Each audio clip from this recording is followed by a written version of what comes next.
பிள்ளையாரப்பா, முதலாளியோட கண்டிஷனுக்கு ஏத்த மாதிரி வீட்டுக்கு குடி வர ஆள் கிடைக்கிறதே ரொம்ப கஷ்டம். என்ன செய்ய போறேன்னே தெரியல. என்னப்பா காலையிலே பிள்ளையார்ட்ட வேண்டுதலா?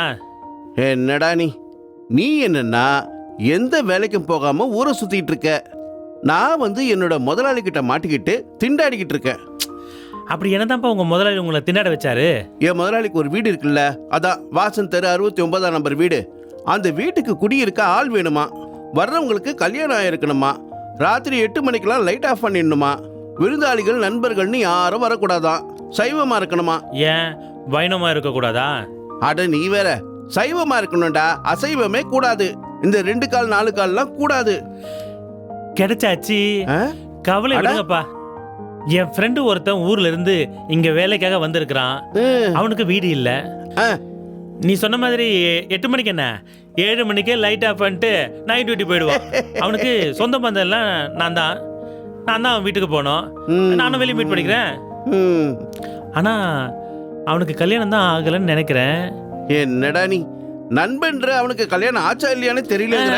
ஆயிடுச்சுப்பா, மறந்துட்டேன் நான். அவன் ஒய்ஃப் டெலிவரிக்காக அவங்க அம்மா கிட்ட போயிருக்கா. சைவமா அசைவமா? பியூர் சைவம். அதுவும் பொண்டாட்டி வர வரைக்கும் வெளியே தான் சாப்பிடணும். அது சரி, அப்ப நீ என்ன பண்ற? உடனே அவனுக்கு ஃபோன் பண்ணி வர சொல்லு. நானும் என் முதலாளிக்கு ஃபோன் பண்ணி வர சொல்றேன். ஆகட்டும்டா, சீக்கிரம் பாரு. சரி, ஓகே, இருங்கப்பா. ஹலோ அருண். சொல்லு மாமா. ஸ்ரேயாவை பத்தி யோசிச்சுக்கிட்டே இருக்கேன்டா. டேய், எப்ப பாரு அதுல இருக்காதுடா.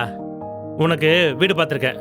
பார்த்துருக்கேன் மாமா, ஆனா ரெடி ஆயிடுச்சுன்னா சொல்லு, அப்பதான் வர முடியும், இல்லைன்னா வேலைக்கு ஆகாது. டேய், உனக்கு ஆல்மோஸ்ட் வீடு ரெடி ஆயிடுச்சுடா. எங்க அப்பா தான் புரோக்கரு. அவருமாடா? சும்மா கலாட்டா பண்ண. கண்டிஷன் உண்டா? கல்யாணம் ஆயிருக்கணுமா? என்னது கல்யாணமா? உனக்கு தான் ஆயிடுச்சே. டேய், நான் கண்ணி கிடையாது பேச்சுலர்னு உனக்கு மட்டும் தான் தெரியும். திடீர்னு இப்படி சொன்னா என்ன பண்றது? நீ தான் ஸ்ரேயாவை லவ் பண்றல, அதுக்கு என் உதவி வேணும்ல. ஆமா மாமா, அதனால உனக்கு கல்யாணம் ஆயிடுச்சு. அப்படியா சொல்றேன்? உன் பொண்டாட்டிக்கு டெலிவரிக்காக பிறந்த வீட்டுக்கு போயிருக்கா. இப்பதான் லவ் பண்ணவே ஆரம்பிச்சிருக்கேன், அதுக்குள்ள டெலிவரி வரைக்கும் கொண்டு போயிட்டியா மாமா? டேய், நான் தான் நாடக பைத்தியம், உனக்கு தெரியும் இல்லடா. ஓ, அந்த பைத்தியம் இன்னும் இருக்கா? அது எப்படி மாமா விட முடியும்? தெரிஞ்சு போச்சுன்னு நினைச்சேன். மச்சான், நான் தான் டைரக்டர், ரைட்டரு, ரிஹர்சல் எல்லாமே நம்ம வீட்டில் தான் நடக்கும். அதுக்கெல்லாம் அவங்க ஒத்துப்பாங்களாடா? சரி, ஒத்துக்க வைக்கிறேன். சரி, நீ எப்போ வர? 1 ஹவர்ல வந்துடுறேன் மச்சான். அட்ரஸ் கொடு. வசந்த் தெரு நம்பர் 16. அட்ரஸ் நோட் பண்றியா? வந்துட்டேன் மாமா. சரி, ஓகே ரைட். நீ வந்து சீக்கிரம். கிளம்பிட்டேன் மச்சான். ஓகேடா, okay right. Bye bye bye bye bye bye. அப்பா, அருணுக்கு ஓகேவா? இப்போ உனக்கு ஓகேவா? டேய், கண்டிஷன்லாம் ஓகேனா எனக்கு ஓகே தான்டா. ஆனா அவன் ஒரு கண்டிஷன் போட்டிருக்கானே. இது என்னடா வம்பா போச்சு?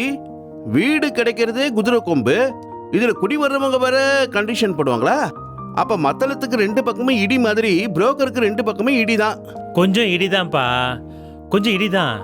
ஏன்னா அருண் ஒரு டிராமா பைத்தியம், ரிஹர்சல் வீட்டில் தான் இருக்கும். அதுல வர வில்லங்கள்லாம் இடின்னு சிரிப்பாங்களே. என்னடா இடியை தூக்கி போடுற? சரிப்பா, வில்லங்க ரிஹர்சல் வேணா வெளியே வச்சுக்க சொல்றேன். அப்ப கூட ஹீரோயின் இடின்னு சிரிப்பாங்களே, அந்த ரிஹர்சலும் வெளியே வா. என்னப்பா நியாயம்? சரிடா, இதை நம்ம பார்த்துக்கலாம். நீ என்ன பண்ற? முதலாளி கிட்ட இந்த ரிஹர்சல் விஷயத்தை பத்தி வாயை திறக்க கூடாது. நீ தானே முதலாளிகிட்ட பேசணும், நான் ஏன் மூச்சு விட போறேன்? சரிடா, பேசுறேன்.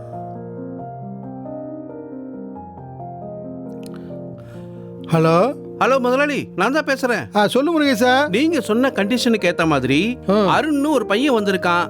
அவனை குடி வைக்கலாமா? அதுக்கு என்ன, சீக்கிரம் முடி. 5 மாச வாடகை அட்வான்ஸ் சொல்லிரு. மாச வாடகை 10,000, அட்வான்ஸ் 50,000. சரியா? சரிங்க முதலாளி, அப்படியே பண்ணிடுறேன். டேய் கந்தசாமி, அப்பா உன் அக்கௌண்ட்டுக்கு 50,000 ரூபாய் அட்வான்ஸ் ட்ரான்ஸ்ஃபர் பண்ணிருக்கேன். நீ உன் முதலாளிக்கு ட்ரான்ஸ்ஃபர் பண்ணிட்டு. டேய், இதே பண்ற உனக்கு தெரியும்? அப்பா, நீ ஸ்பீக்கர் போன்ல பேசினது எனக்கு மட்டும் இல்ல, அந்த அருணுக்கே கேட்டிருக்கோம். சரி, எனக்கு ரசீதை கொடு. சரிடா, இதோ எடுத்துன்னு வரேன்டா. எப்படியோ அருணுக்கு வீடை செட் பண்ணிட்டோம். அடுத்தது பொண்ணு தான்.